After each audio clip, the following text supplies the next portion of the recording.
ఉమ్మడి వరంగల్ జిల్లాలో మున్సిపల్స్ కు అన్ని ఏర్పాట్లు చేస్తున్నారు ఎన్నికల అధికారులు. మహబూబాబాద్ జిల్లాలో మొత్తం 5 మున్సిపాలిటీలున్నాయి.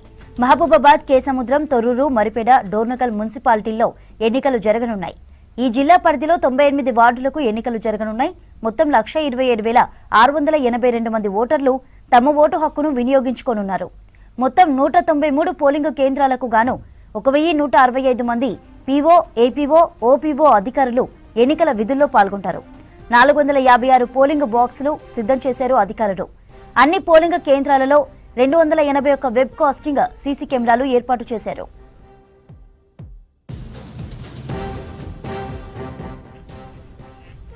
ఉమ్మడి వరంగల్ జిల్లాలో మున్సిపల్ ఎన్నికల ఏర్పాట్లపై డీటెయిల్స్ కృష్ణమోహన్ లైవ్ ద్వారా అందిస్తారు. కృష్ణమోహన్, మున్సిపల్ ఎన్నికలకు ఏర్పాట్లు ఏ విధంగా ఉన్నాయి? రేపు మున్సిపల్ ఎన్నికలలో పోటీ చేస్తున్న అభ్యర్థుల భౌతేయాన్ని రేపు ఓటర్లు తేల్చనున్నారు. రాష్ట్ర వ్యాప్తంగా కూడా జరుగుతున్న మున్సిపల్ ఎన్నికలకు సంబంధించి రేపటి పోలింగ్ కోసం అధికార యంత్రాంగం అంతా కూడా సన్నద్ధమవుతుంది. డిస్ట్రిబ్యూషన్ సెంటర్ల దగ్గర కూడా సామాగ్రి అంతా కూడా ఎవరైతే డ్యూటీలు ఉన్న సిబ్బంది అంతా కూడా కలెక్ట్ చేసుకుంటున్నారు. మధ్యాహ్నం వరకు కూడా వాళ్ళంతా వాళ్ళ పోలింగ్ కేంద్రాల వద్దకు చేరుకుంటారు. రేపటి పోలింగ్ సంబంధించినటువంటి పూర్తి స్థాయిలో సన్నద్ధమవుతారు. గ్రామ పంచాయతీ ఎన్నికలు ఏ విధంగా జరిగాయో మున్సిపల్ ఎన్నికలకు సంబంధించి కూడా బ్యాలెట్ పేపర్ మీదనే ఈ ఎన్నికలు జరుగుతాయి. రేపు ఉదయం 7 గంటలకు పోలింగ్ స్టార్ట్ అవుతాయి. సాయంత్రం 5 గంటల వరకు కూడా ఓటేసే అవకాశం ఉంటుంది. అదేవిధంగా 5 గంటల లోపల ఎవరైతే పోలింగ్ కేంద్రం ఉంటారో వాళ్ళకు కూడా ఓటు వేయడానికి అవకాశం ఉంటుంది. సేమ్ టైంలో ప్రచారాలు ముగిసిన తర్వాత సైలెంట్ మోడ్ నడుస్తుంది. సేమ్ టైంలో అభ్యర్థులు ఎవరికి వాళ్ళు తమ గెలుపు కోసం రకరకాల ప్రయత్నాలు చేస్తున్నారు. ప్రస్తుతం అయితే అధికార యంత్రాంగం అంతా కూడా చూడొచ్చు డిస్ట్రిబ్యూషన్కు సంబంధించినటువంటి ఏర్పాట్లలో ఉన్నారు. వాళ్ళకు సంబంధించినటువంటి పోలింగ్ మెటీరియల్ ఏవైతే ఉంటాయో అదంతా కూడా కలెక్ట్ చేసుకున్నారు. అన్నింటినీ కూడా పోలింగ్ స్టేషన్లకు వెళ్లేందుకు కూడా సిబ్బంది తయారవుతున్నారు. సేమ్ టైంలో అసలు పోలింగ్ సంబంధించినటువంటిది సెమీ అర్బన్ గా మనం మున్సిపాలిటీలను చూస్తాం. ఎందుకంటే చిన్న చిన్న మున్సిపాలిటీస్ ఉన్నాయి, తర్వాత మేజర్ మున్సిపాలిటీస్ కూడా గ్రేడ్ 1 ఉన్నటువంటి ఉన్నాయి. అక్కడనేమో వార్డ్స్ ఎక్కువగా ఉంటాయి. ఈ చిన్న చిన్న మున్సిపాలిటీల్లో తక్కువ వార్డులు ఉంటాయి. మనం ఇప్పుడున్న వరంగల్ జిల్లా వర్ధనపేటలో చూస్తే 12 వార్డులు మాత్రమే ఉన్నాయి. అదేవిధంగా ఇదే జిల్లాలో చూస్తే నర్సంపేటలో 30 వరకు వార్డ్స్ ఉన్నాయి. మొత్తం వరంగల్ ఉమ్మడి జిల్లాకు సంబంధించి 12 మున్సిపాలిటీలు జరుగుతుంటే అందులో 260 వార్డులలో ఎన్నికలు జరుగుతున్నాయి. 1073 మంది అభ్యర్థులు పోటీ పడుతున్నారు. ప్రస్తుతం మనకు వరంగల్ జిల్లా కలెక్టర్ సత్యనారాయణ అంతా మాట్లాడదాం. మేడం, రేపటి పోలింగ్ సంబంధించి కూడా మీరంతా డిస్ట్రిబ్యూషన్ కావచ్చు ఇదంతా కూడా పూర్తిగా సన్నద్ధమైనట్టేనా? రేపటి పోలింగ్కి అంతా సిద్ధంగానే ఉన్నామండి. మనకి వరంగల్ జిల్లాలో వర్ధన్నపేట, నర్సంపేట ఈ 2 మున్సిపాలిటీస్లో ఎలక్షన్ అనేది రేపు జరుగుతుంది. మనకి వర్ధన్నపేటలో అయితే కనుక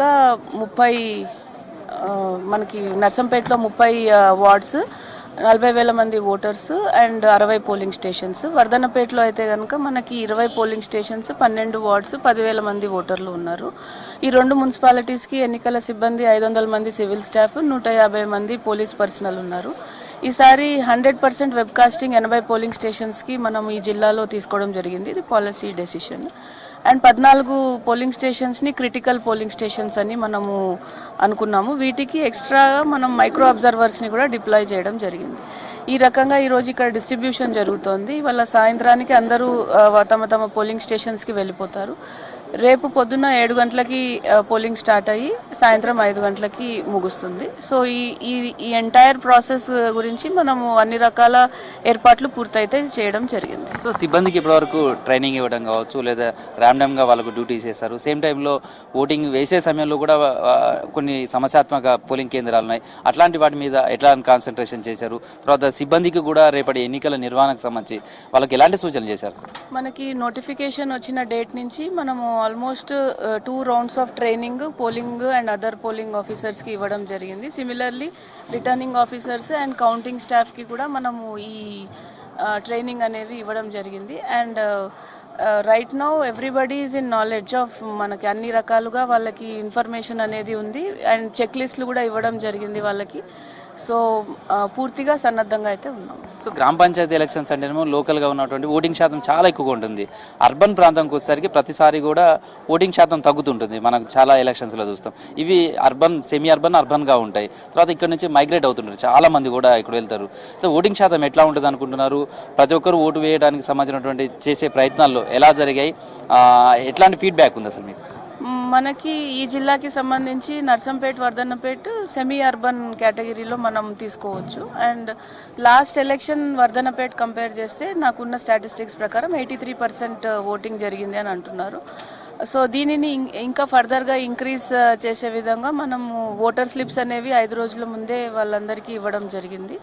అండ్ మనము తర్వాత స్వీప్ యాక్టివిటీ నిన్న బోత్ మున్సిపాలిటీస్లో ఎక్కడెక్కడైతే ఓటర్స్ ఉంటారో వాళ్ళ ముందుకి ఫ్లాష్ మాబ్స్, ఒక వాక్తో ర్యాలీ ఇలాంటివి తీసి వాళ్ళందరినీ ముందుకొచ్చి ఓట్ వేయడమని రిక్వెస్ట్ చేయడం జరిగింది. ఇవే కాకుండా లాస్ట్ టైం మాకు పంచాయత్ ఎలక్షన్స్లో చాలా హెల్ప్ అయినాయి గ్రీన్ పోలింగ్ స్టేషన్స్. అన్ని ప్లేసెస్లో పెట్టలేదు కానీ ఒక కాన్స్టిట్యుయెన్సీ అక్కడ ఏదైతే ఆ ఏరియాలో ఒక మండలానికి ఒక 2 పోలింగ్ స్టేషన్స్ చెప్పున అప్పుడు మనం తీసుకున్నాము. సో అలాగా తీసుకున్న పోలింగ్ స్టేషన్స్ వలన ఓటింగ్ శాతం ఇంక్రీజ్ అయ్యిందనే స్టాటిస్టిక్స్ మేము అబ్జర్వ్ చేసి ఈసారి కూడా అలాంటి ప్రయత్నము మున్సిపాలిటీకి 2 పోలింగ్ స్టేషన్స్ తీసుకోవడం జరిగింది. సో వాటి ఇంపాక్ట్ ఎట్లా ఉంది? అక్కడ ఓటింగ్ శాతం పెరిగిందా? గ్రీన్ పోలీస్ స్టేషన్ సంబంధించి కూడా ఎట్లా ఉంది? అంటే అక్కడ ఓటింగ్ శాతం ఆన్ అండ్ యావరేజ్ 95% వరకు నమోదైంది. అది ఓటర్స్ అందరూ కూడా పోలింగ్ స్టేషన్ చూడడానికి చూపించిన ఉత్సాహం ఫర్దర్గా అక్కడికి వచ్చిన తర్వాత అక్కడ మేము రాసిన వాక్యాలు కానీ అవన్నీ చదివి ఓటింగ్ చేయడం. సో వాళ్ళు నిజంగా ఒక పండగ వాతావరణంలో వాళ్ళు వచ్చి అక్కడ చేయడం జరిగింది. చాలా రోజులు దీని గురించి మాట్లాడుకున్నారు. సో మేడం, అంటే సైలెంట్ మోడ్లో ఉన్నప్పటికీ కూడా చాలా చోట్ల ఓటర్లను ప్రభావితం చేసే ప్రయత్నాలు చేస్తున్నారు.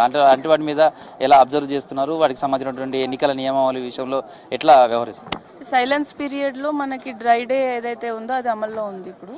Plus at the same time మనకి ఈవెన్ ఎఫ్ఎస్టీస్ కూడా ప్లేస్లో ఉన్నారు. వాళ్ళందరూ కూడా ఎలాంటి సమాచారము నోట్ చేసినా వాళ్ళు కూడా తిరుగుతూ ఉన్నారు. సో రైట్ నౌ మార్నింగ్ నుంచి అయితే మనకి ఎలాంటి కాల్స్ కానీ కంప్లైంట్స్ కానీ అయితే రిసీవ్ కాలేదు.